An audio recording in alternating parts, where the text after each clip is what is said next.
Díochid, tá fáilte rud ag an bhí seán ghéar seo faoi QuickGuide Irish Grammar ó Gaelchultúr. Is mise a riana ní gona acu, agus bhfualam níos mó eolais a thuirteid faoin áis iontach seo de lucht na Gaeilge. Is áis atá an-éasca a úsáid QuickGuide Irish Grammar ina ní-rítear ar na príomhchinéithe do ghramadach na Gaeilge. Tá na míúcháin na gramadaí as béirle, agus chuirtear aistriúcháin ar fáil de na samplaí Gaeilge ar fad. Rud a ágan gur féidir le foghlaimeoirí ag gach leibhéal cumis an áis seo a úsáid. Tá an bhéim ar an teanga léithúil, agus ar rucail agus ar rásaí lárnacha is féidir a úsáid sa Gaeilge scríofa agus leabhartha.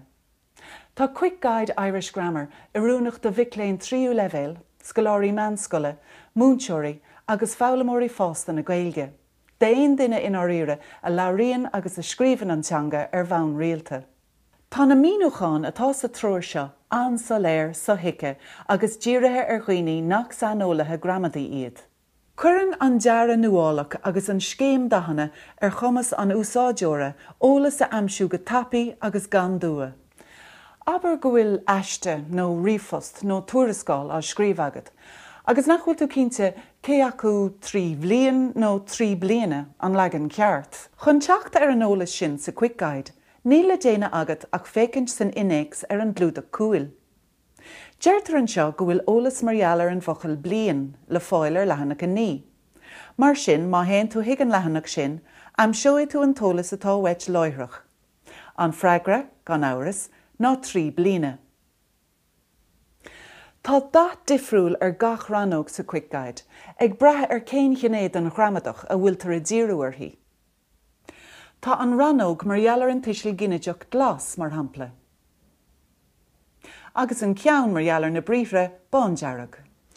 Agus a caint ar an gnééis sin don ghramadach, tá ólas cuimsethe le fáil sa QuickGuide margheall ar na bríomhre rialta agus neamhrialta in Gaeilge, na haimsirí éagsúla chur a gás, foramacha ceisteacha agus foramacha diúltacha. Tá ólas le fáil faoi ghinéithe eile don ghramadach freisin, an chopil, adíochtaí, réamhachil himplí, léitheanta agus míana, for anamnacha réamhoclacha agus go leor eile. Agus an rud is fearr faoi QuickGuide Irish Grammar ná go bhfuil sé éadrom agus forrasta iompar timpeall. Is cuma cá maithú mar sin, ba tú an teacht ar na rialacha is tábhachtaí a bhaineann le gramadach na Gaeilge tíbhaiste a chúpla second. Tá QuickGuide Irish Grammar ar díal ar www.shoppa.ie. nó i gás ordatha móra is féidir teagháil dhéine le príomhific Gaelchultúr i Mbaile Átha Cliath.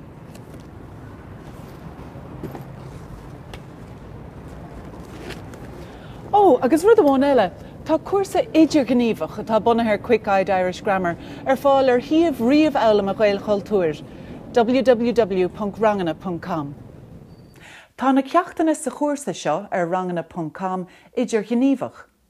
Nuair a bhíonn ceacht déanta agat, is féidir leat an cnappa seol a bhrú agus eis ólas a áil láithreach.